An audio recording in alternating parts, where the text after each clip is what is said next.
और खबरों की शुरुआत करेंगे इस वक्त की बड़ी खबर के साथ। श्रीनगर बारामूला कौमी शाहराह पर हादसे की खबर है।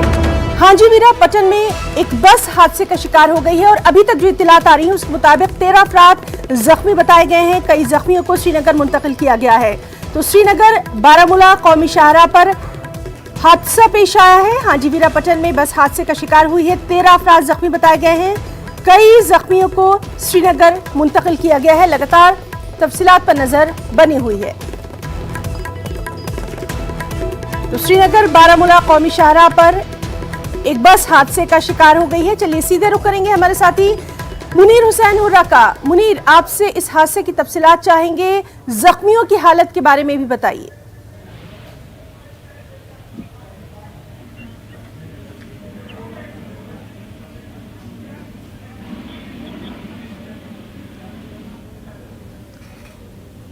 मुनीर, आपको मेरी आवाज आ रही है?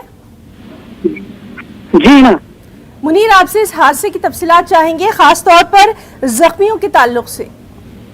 जी ना, ये थोड़ी देर पहले यह हादसा हुआ है जो श्रीनगर बारामूला कौमी शाहराह है हाजीवीरा के मुकाम पर एक नॉन स्टॉप बस जो है वो श्रीनगर से कुपवाड़ा जा रही थी। तो इस दौरान एक आल्टो गाड़ी से उसकी टक्कर हुई है और उस बस ने बचाने की कोशिश किया और फिर वो वहां पे नजदीकी जो सड़क के पास में खेती है उसमें जा गिरी और उसमें 13 अफराद जो है अभी तक जख्मी हुए हैं। उसमें 4 जो है उनकी हालत जो है नाजुक बताई जा रही है। उनको जो पटन ट्रॉमा हॉस्पिटल है वहां से उन्हें श्रीनगर फिलहाल मुंतकिल किया गया है मजीद इलाज मुआलजे के लिए। और वहां पे अभी जो श्रीनगर कौमी शाहराह है वहां पे अभी ट्रैफिक जाम भी हुआ है और इस सिलसिले में वहां लोग भी काफी तादाद में जमा हुए हैं और वहां पे जो जख्मियों को है उन्हें वहां अस्पताल पहुंचाने की कोशिश की जा रही है जो उस बस में फंसे हुए थे।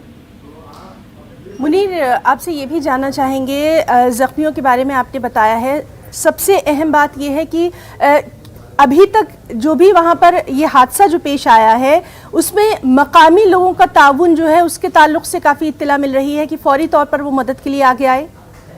जी हिना, वहाँ पे मुकामी लोग हैं क्योंकि वहाँ पे रिहायशी इलाका भी है साथ में और घरों से लोग जो है वो बाहर आए हैं और इसके साथ साथ जो पटन पुलिस है वो वहाँ पे पहुंची है, उन्होंने रेस्क्यू किया है उस सिलसिले में और जो राहगीर भी थे उन्होंने भी वहाँ पे मदद की है उस सिलसिले में। उन गाड़ी को जो है उसके टायर जो है वो काफी गहरी वहाँ पे खाई में जो खेती है उसमें गिरी है और इस सिलसिले में उनको निकाला जा रहा है वहाँ से और कोशिश ये की जा रही है कि उनकी जान जो है वो बच जाए।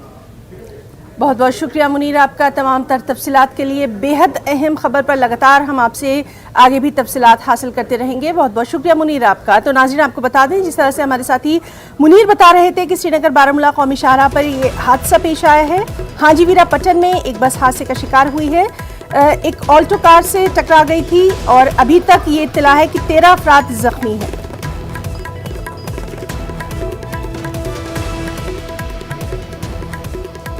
नहीं, कोई सेक्शन नहीं,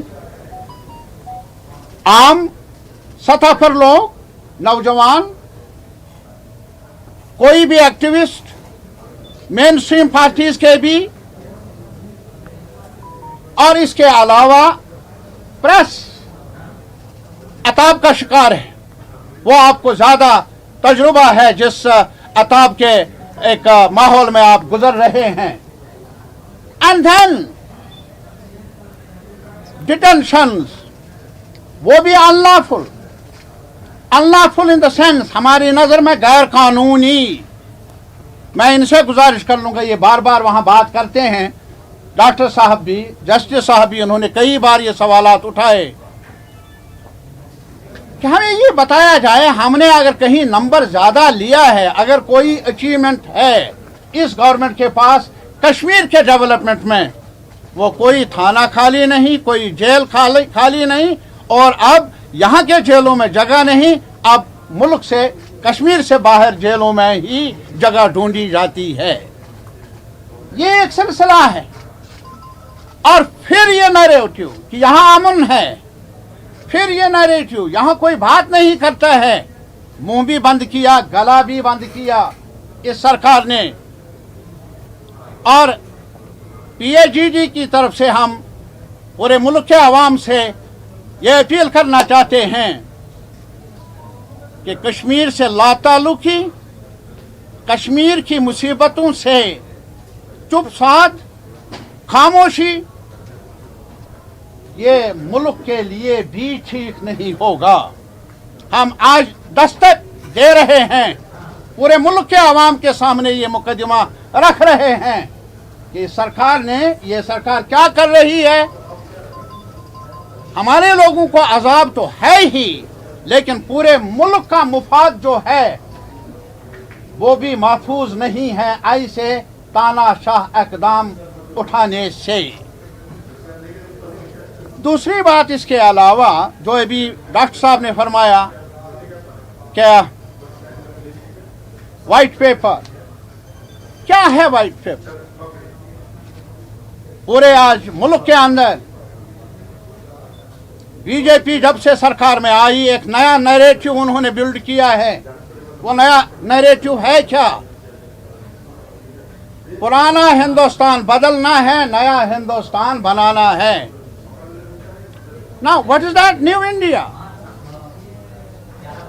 आज यूपी के लोग समझने लगे हैं, पंजाब के लोग और बाकी जगहों के लोग समझ रहे हैं धीरे धीरे। और जहां तक यहां नैरेटिव का ताल्लुक है, जब से 5 अगस्त का सानिहा, मैं इसको एक ट्रेजेडी से ताबीर करता हूं, जब वो बड़ी ट्रेजेडी का हिस्टोरिकल ट्रेजेडी जो उन्होंने यहां इवाल्व की, तब से लेकर आज तक एक नया नैरेटिव है। वो नया नैरेटिव क्या है? नया कश्मीर बनाने का। वो नया कश्मीर नहीं जिसकी बुनियाद शेख साहब की क़यादत में उस वक्त के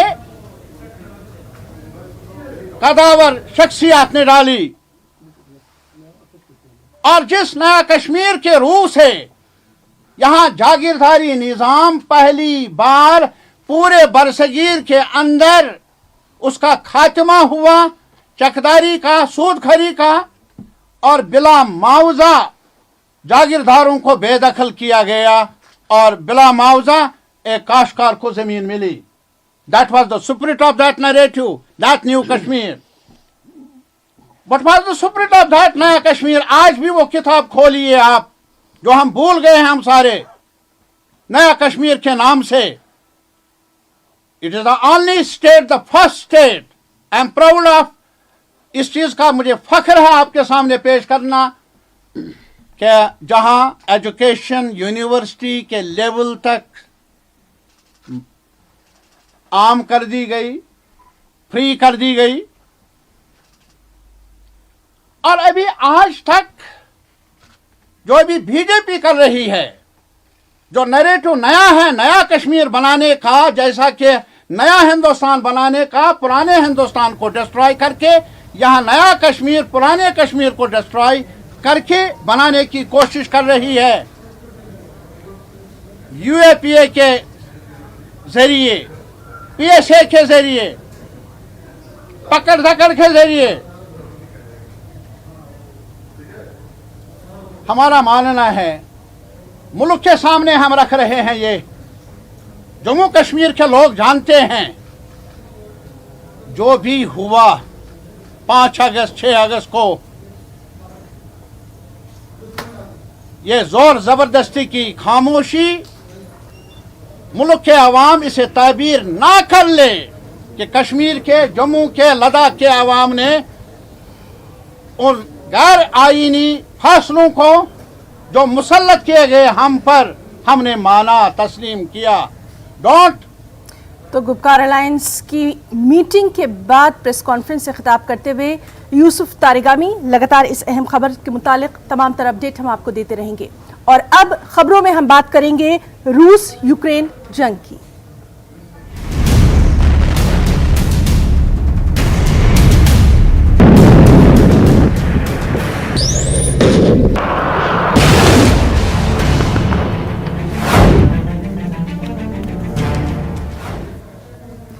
रूस ने कल अपनी पूरी तवज्जो यूक्रेन के दारुल-हुकूमत कीव पर मरकूज रखी। आज भी कीव पर रूस की जानिब से मिसाइल दागे जाने का सिलसिला जारी है। कीव के कई इलाकों में धमाकों और गोलियों की आवाजें सुनी जा रही हैं। वहीं रूस और यूक्रेन के दरमियान जंग के दरमियान कुछ सैटेलाइट तस्वीर भी सामने आई हैं, जिससे ये मालूम होता है कि कम से कम 150 रूसी हेलीकॉप्टर और तमाम फौजी यूक्रेन की सरहद से सिर्फ 20 किलोमीटर के फासले पर तैनात हैं। अमेरिका की निजी कंपनी मैक्सार टेक्नोलॉजी ने ये तस्वीर जारी की है। बताया गया है कि इनकी मौजूदगी जुनूबी बेलारूस में है। तस्वीरों में बेलारूसी शहर चुजिनकी के करीब बड़े पैमाने पर हेलीकॉप्टर की तैनाती दिखाई गई है, जिसमें 90 से ज्यादा हेलीकॉप्टर सड़क पर खड़े हैं।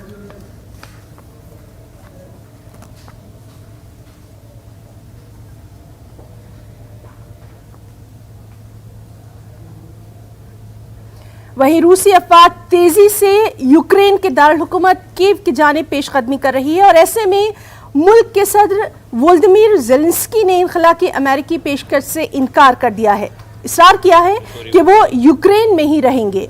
ज़ेलेंस्की के मुताबिक असली जंग यूक्रेन में है। वाज़ेह है कि रूस की बमबारी के नतीजे में सैकड़ों हलाकतें हुई हैं, पुलों को नुकसान पहुंचा है, स्कूलों और इमारतों को भी सख्त नुकसान पहुंचा है।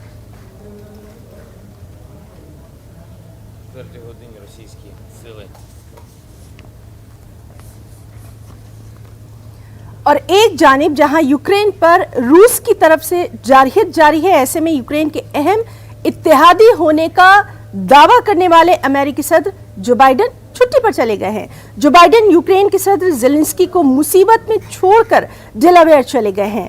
इस दौरान मीडिया नुमाइंदे उनसे बार बार पूछते रहे कि क्या उन्हें ज़ेलेंस्की की कोई फिक्र नहीं है, लेकिन जो बाइडेन ने मीडिया के सवालों को ही नजरअंदाज कर दिया।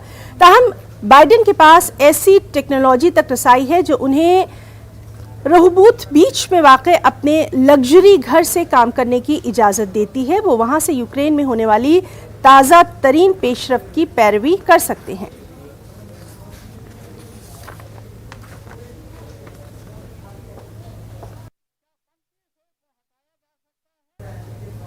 और अक़वाम मुत्तहिदा में यूक्रेन की करारदाद पर रूस के वीटो के खिलाफ 50 ममालिक ने मुश्तरका बयान जारी किया है। इस बयान में कहा गया है कि रूस ने यूक्रेन में रूसी फौजी कार्रवाई की मजम्मत करने वाली अक़वाम मुत्तहिदा की सलामती काउंसिल की करारदाद को रोक कर अपने वीटो पावर का गलत इस्तेमाल किया है। ये बयान जुमे को रूस की जानिब से यूक्रेन से मुताल्लिक अक़वाम मुत्तहिदा की करारदाद के मुसव्विदे को वीटो किए जाने के बाद सामने आया। अक़वाम मुत्तहिदा में अमेरिकी सफ़ीर लिंडा थॉमस ग्रीनफील्ड ने कहा कि ये तजवीज़ अहम और सीधी है। मुश्तरका बयान में कहा गया कि रूस ने आज हमारे मजबूत अज़्म को वीटो करने के अपने इख्तियारात का गलत इस्तेमाल किया है, लेकिन रूस हमारी आवाज़ को वीटो नहीं कर सकता। रूस यूक्रेन के अवाम को वीटो नहीं कर सकता। रूस सड़कों पर इस जंग की मुखालिफत करने वाले अपने ही लोगों को वीटो नहीं कर सकता। रूस अक़वाम मुत्तहिदा के चार्टर को वीटो नहीं कर सकता।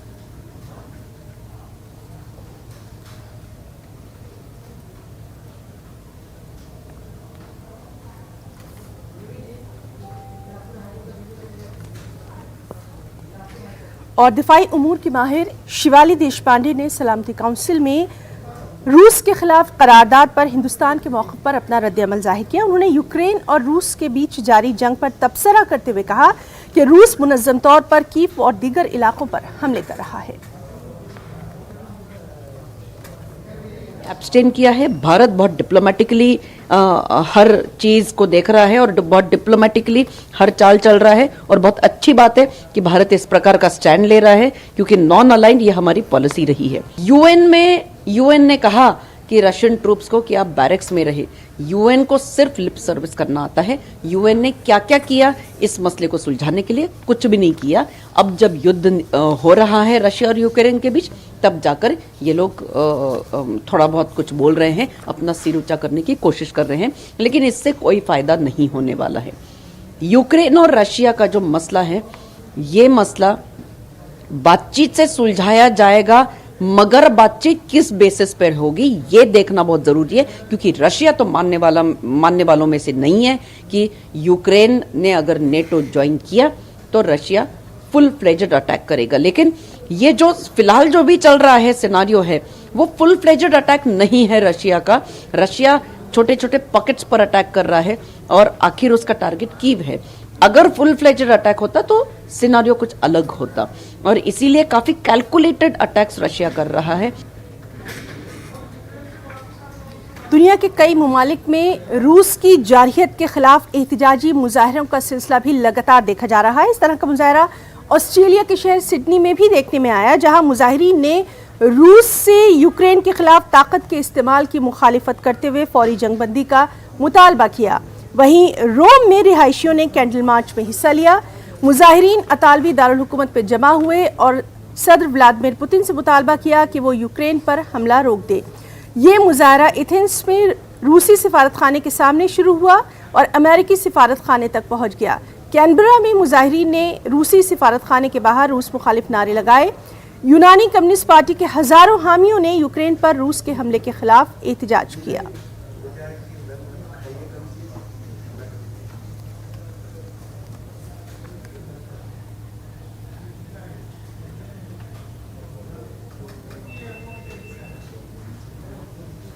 और वहीं दिल्ली में मौजूद यूक्रेन के सिफारत खाने के बाहर अमन का पैगाम देने वाले पोस्टर चिपका किए गए।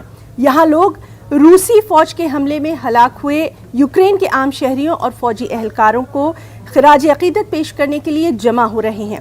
वाज़ेह है कि रूसी हमले में सैकड़ों आम शहरी हलाक हुए हैं। महलवकीन में खवातीन और बच्चे भी शामिल हैं।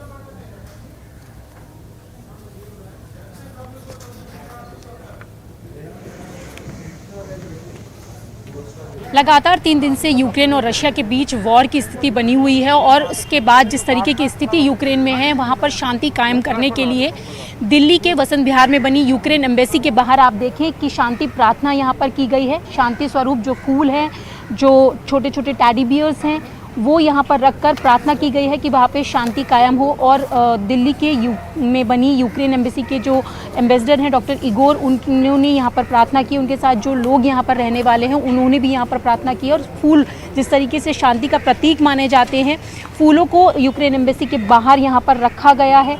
शांति कायम करने के लिए लगातार यहाँ पर लोगों के द्वारा प्रार्थना की जा रही है। और जिस तरीके का अग्रेशन इन दिनों रशियन की तरफ से यूक्रेन में देखने के लिए मिल रहा है, उसको रोकने के लिए भी यहाँ पर #स्टॉप रशियन एग्रेशन के पोस्टर्स लगाए गए हैं। और कुछ यहाँ पर पेंटिंग्स आपको दिखाई दे रही होंगी जो बच्चों ने बनाई है।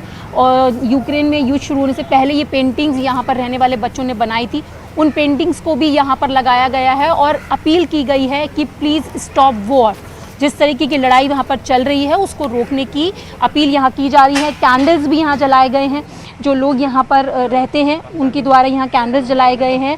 लगातार सभी ये चाहते हैं कि जिस तरीके की स्थिति वहाँ बनी है वहाँ पर शांति कायम हो और जो युद्ध वहाँ चल रहा है वो रुक जाए। और जिस तरीके से भारत सरकार की तरफ से भी एडवाइजरी जारी की गई है कि यूक्रेन में जो रहने वाले लोग हैं वो भारतीय दूतावास के संपर्क में रहें और उसके बाद ही कुछ कदम वहाँ पर उठाएं। भारत सरकार की तरफ से वहाँ से लोगों को लाने की भी कवायद जो है वो शुरू कर दी गई है। और इसी बीच लगातार वहाँ पर शांति की अपील के लिए यूक्रेन एम्बेसी के बाहर प्रार्थना की जा रही है। कैमरा पर्सन योगेंद्र के साथ रचना, न्यूज़ 18 दिल्ली। और वहीं कीव में हिंदुस्तानी सिफारत खाने की जानिब से अपने मुल्क के शहरियों के लिए अहम हिदायत भी जारी की गई हैं।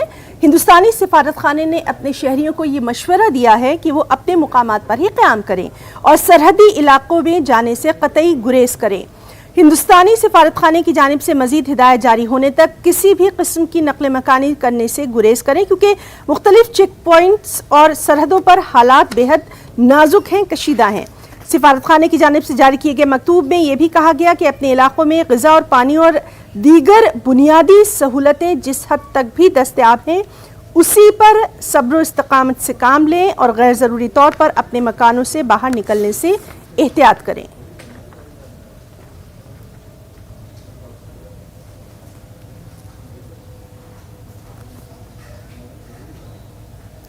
और वहीं यूक्रेन में रूसी फौज के हमलों के बीच हुकूमत हिंद की जानिब से वहां मौजूद हिंदुस्तानियों को हिफाजत से वतन वापस लाने की कोशिशें भी जारी हैं। अब यूक्रेन में फंसे लोगों को सरहद के रास्ते रोमानिया लाया जा रहा है।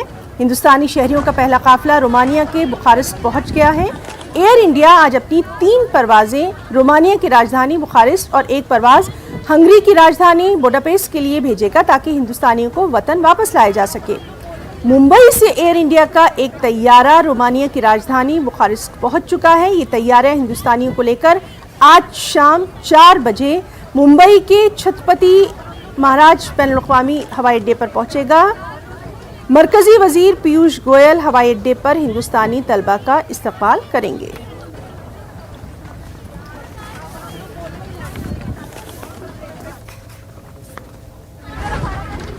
परसों जो सीसीएस की बैठक हुई थी प्रधानमंत्री जी की अध्यक्षता में, उसी समय प्रधानमंत्री जी ने फैसला किया है उन सबको लाएंगे और भारत सरकार अपने खर्च पर उनको वापस लाएगी।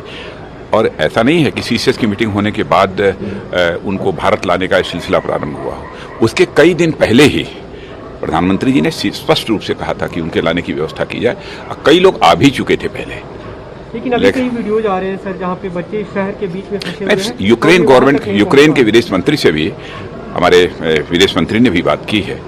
अब लगातार उनको सुरक्षित यहाँ पर लाने की व्यवस्था चल रही है। और हमारे नुमाइंदे शंकर आनंद ने जंग से कबल यूक्रेन से हिंदुस्तान लौटे तलबा से खास बातचीत की है। आइए आपको दिखाते हैं। दिल्ली एयरपोर्ट पे हूँ और दिल्ली एयरपोर्ट पर उन तमाम यात्रियों का, उन तमाम छात्रों का इंतजार हो रहा है जो यूक्रेन से आने वाले हैं। इस वक्त में हमारे साथ में दो युवा हैं जो पहले आ चुके थे यहाँ पर, लेकिन यहाँ पर क्यों आए हैं इसको हम समझते हैं। मैं सबसे पहले आपका नाम जानना चाहूँगा और किस राज्य के आप रहने वाले हो? मेरा नाम अभिषेक है, मैं छत्तीसगढ़ से बिलोंग करता हूँ। अभिषेक, किस तरह से हालात जो अभी बने हैं और वहाँ पर जो रह रहे हैं यूक्रेन में भी हैं, क्या आपके भी कुछ जानकार या आपके साथी हैं वहाँ पे? हमारा इशू ये है अभी भी कि सबसे ज़्यादा परेशानी जो है वो ईस्टर्न यूक्रेन में है। जो खार्किव एक लौता जो रीजन है हमारे ईस्टर्न यूक्रेन का, जो बॉर्डर से बहुत ज़्यादा पास है, वहाँ पे रशियन आर्मी आके अभी वहाँ पे यूक्रेन का फ्लैग भी चेंज करके रशियन फ्लैग लगा के जा चुकी है। वहाँ पे अभी रहने, खाने, सोने सब की बहुत ज़्यादा प्रॉब्लम हो रही है। वहाँ पे सबसे पहली बात, वहाँ पे 3 दिन पहले जो बॉम्बिंग स्टार्ट हुई थी उसके बाद इंटरनेट बंद कर दिया गया था। उसके बाद हमारे जो सीनियर्स, उनके जो सीनियर्स वहाँ पे थे, उन्होंने उनको गाइडेंस दी थी कि इनकेस अगर इतनी ज़्यादा शेलिंग होती है तो आप मेट्रो स्टेशन पे चले जाइए या अपने घर के नीचे जो बंकर होते हैं, वहाँ पे 10 फ्लोर की बिल्डिंग होती है, उसके नीचे पे बंकर बना होता है पहले से, जो ओल्ड बिल्डिंग्स होती है, आप उसमें जाके शेल्टर ले लीजिए। आप अपने घरों में मत रहिए क्योंकि शेलिंग अगर होगी, घर अगर उड़ गया तो फिर जवाबदारी कौन ले रहा है उस चीज़ की। आज ये तीसरा दिन होने वाला है तो मैक्सिमम 1 to 2 डेज में वो सब चीज़ें सब खत्म हो जाएंगी। उनके बाद वो लोग क्या करेंगे, वो ये सबसे बड़ा सवाल है। तो और उसके बाद कि अभी तक सिर्फ एडवाइजरी सिंपली कि आप ये मत करो, वो मत करो, कहीं मत जाओ, ये सब चीज़ें बोल रहे हैं। अरे ये सब चीज़ें तो उनको भी पता है कि नहीं जाएंगे, वो लोग वहाँ पे हैं, फंसे हुए हैं। वो लोग वहाँ पे खुद नहीं निकल पा रहे हैं डर के मारे कि कहीं जाएंगे तो जान का खतरा है, सीधी सी बात है। तो कोई नोटिस, कोई कुछ क्यों, मतलब कोई स्ट्रिक्ट एक्शन क्यों नहीं लिया जा रहा अभी तक? इतने सारे इंडियन पूरे all over Ukraine approx 18 to 20,000 Indian citizens और स्टूडेंट्स हैं, जिसमें से 15 to 16 सिर्फ स्टूडेंट हैं। अभी आप लोग यहाँ से कहाँ जाने वाले हैं? हम यहाँ से अभी रशियन एम्बेसी जाएंगे। वहाँ पे कल भी एक प्रोटेस्ट हुआ था, आज भी एक प्रोटेस्ट हुआ। एम्बेसी के सामने कल हमने प्रोटेस्ट किया था। आज हम लोग का प्लानिंग है मिनिस्ट्री ऑफ एक्सटर्नल अफेयर्स के लाइक प्रोटेस्ट नहीं करना है हमको, सिंपली हम अपनी बात रखने जा रहे हैं। तो कितने लोग आप लोग वहाँ पे पहुँचने की संभावना है? अभी हमको वैसा एग्जैक्टली कुछ भी नहीं पता है। हम बस सिंपली हमारे फ्रेंड से बात हुई है कि चलें, कुछ बातचीत करें, मीन्स कुछ रिस्पांस हमको मिले ताकि हम उधर आगे फॉरवर्ड करें। बस हमको ये सुनना है कि उधर से कुछ रिस्पांस हो रहा है, क्योंकि किसी को कुछ पता नहीं चल रहा है क्या वो लोग करना चाह रहे हैं, क्या आगे की वो लोग का स्ट्रेटेजी है, नहीं है, जो भी है। निश्चित तौर पे ये दर्द और जो खौफ जो है वो बाकायदा इनके चेहरे पे देखा जा सकता है। अपने तमाम दोस्तों के लिए जो वहाँ पे यूक्रेन में है उसके लिए ये परेशान है, और इसके लिए ये दिल्ली से जो रूस का दूतावास है वहाँ भी जा करके अपनी बातों को रखने वाले हैं। बड़ी जर्नलिस्ट नरेंद्र गुसाई के साथ शंकर आनंद, न्यूज़ 18 दिल्ली। और यूक्रेन में फंसे हिंदुस्तानी तलबा ने अपने मुल्क को बहिफाजत वापस लाने का हुकूमत हिंद से मुतालबा किया है। इन तलबा ने बाकायदा वीडियो पैगाम के जरिए हुकूमत से ये मुतालबा किया। I'm Mohit Kumar. I'm from Meerut, and we all are from the Poltava State Medical University, and we are stuck here in Poltava. As you know that more than 500 students stuck in Poltava, and the situation is going very critical, and it start increasing panic. We are facing very critical situations, और हम Indian Ukraine embassy से request करते हैं कि हमें जल्द से जल्द यहाँ से इवैक्यूएट किया जाए। Myself is Mohammad Adil, I am from Kharagpur district Bijnor. यहाँ की सिचुएशन बहुत क्रिटिकल है, हमें रात को शेल्टर में जाना पड़ता है, और यहाँ इंडियन गवर्नमेंट से मेरी यही अपील है हम सबकी कि हमें यहाँ से जल्द से जल्द एयरलिफ्ट कराए। My name is Mohammad Khurram, I am from Chennai, Tamil Nadu, and we are waiting for Indian embassy to rescue us because here there is no transportation available, so that we can. You will find the prices of oils will increase because the crude is going to increase quite rapidly, and that will affect prices of all commodities, and particularly those who live in far-flung areas will be affected far more. Therefore, inflation will increase, and that inflation will be very difficult for the poor man to be able to sustain himself in honor and in dignity. So there is no doubt we would want peace to emerge as soon as possible, that that peace is restored in that region. People are. Russia has also its own claim. They don't want NATO around them because they think that it affects their sovereignty. So that it's for the world to realize their problem also.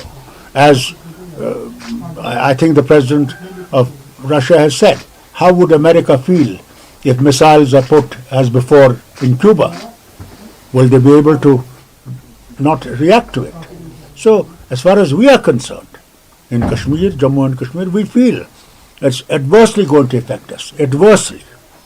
We are going to find very difficult to survive, even survive, I'm telling you, because things are going to be very difficult. And why international community is silent? How do you see India?